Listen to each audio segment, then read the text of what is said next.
in their respective quests, and we are underway here in Irvine. Happy to have you with us this evening on ESPN Plus with MLS veteran Ricky Lopez-Espin. I'm Joe Malfa. Going back to that starting 11 for Colorado Springs, you've got Justin Dhillon, who has started plenty. This is his 20th start of the season, but typically it's with a Kenzie Herman or maybe or a Ronaldo Damas, who's not on the bench tonight. But in the midfield, that's where it's really interesting. Juan Tejada only making his 11th start of the season. Colin Mrowka making his first start of the season. And you've got Steven Echevarria making his 6th start of the season. So it's a little bit different than what we've seen for the vast majority of this recent. Such a big body target forward, Dhillon. Always looking to play it to the runners off of him, but he could use that frame to do things like this, sneaking it in front. Now shout for handball. Oh, that seemed like a case for Colorado Springs. Not afraid to take players on, as we've seen. Doghman to the end line. Hegardt wasn't sure where that was going to go. If he would have reacted quicker, he might have gotten there. Another free kick for Orange County. This one in shooting range, and this one a yellow card for Justin Dhillon.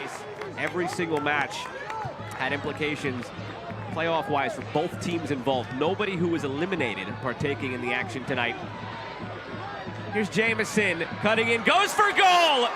That's where you see the individual talent of Bryce Jamison.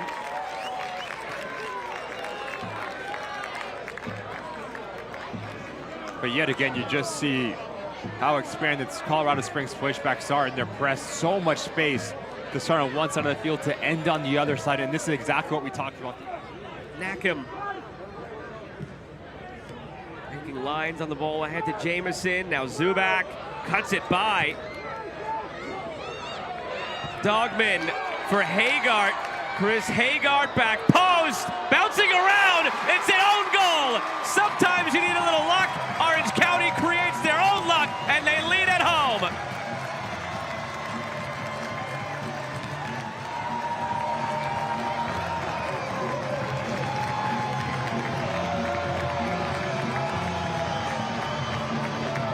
It's not going to show up in the stat sheet for Chris Hegardt, but it's another impact play for a player who arrived in mid-July on loan from Norway.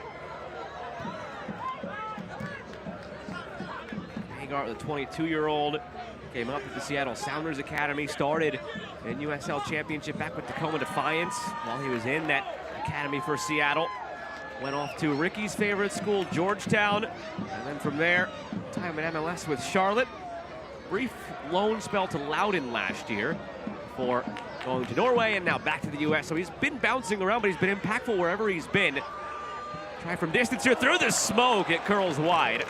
Set the record straight. Big fan of Chris Hegardt, but just not where he went to college. Something that we could pick up from our vantage points. Been back behind He's gone. The ball. That's Justin and Dhillon. It's Dhillon, yes it is. So the referees talked it over. When it's not your night, it's not your night. As we've talked about tonight for Colorado Springs, just seemed off, and with the players missing and short rest in the midweek, down a goal, down a man, and they still find a way. It's Hanya.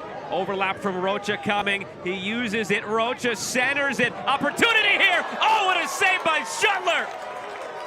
That would have been a terrific response for the Switchbacks. Colin Mrowka had the opportunity. It's not the best defending from Casiple here. You need to go with the runner. Gives Aiden Rocha the ability to pick up his head and on the ball early and often, especially in that final third.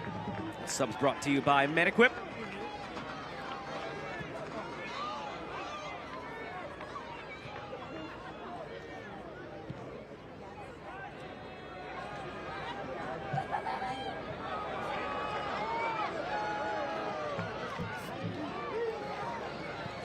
Outside of the boot toward Jamison. The right pass selection there. It was a trailing run, kept alive by Lambe. Driven ball in by Lambe. Lambe.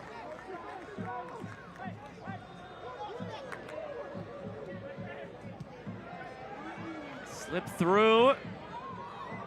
Cutting in. Dunbar going for goal. Took a deflection. It falls perfectly for Zubak. County.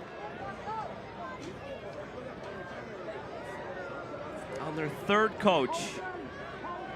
Saw some really lean stretches, even recently, before Danny Stone took over, had lost 5 of 6, winless in 6 overall.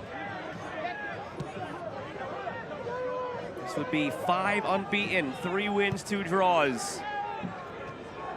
We're floating adrift, and now it could be 4 points to safety with a win tonight. Zubak, Dunbar open in the middle, Herrera off his line, it's an empty net. Zubak goes for it, finishes it, and Orange County will win tonight.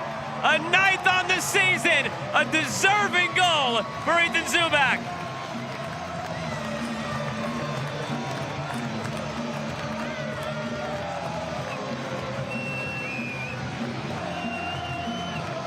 I think the word that you said described it perfectly, Joe. Deserving for Orange County, and specifically for Ethan Zubak.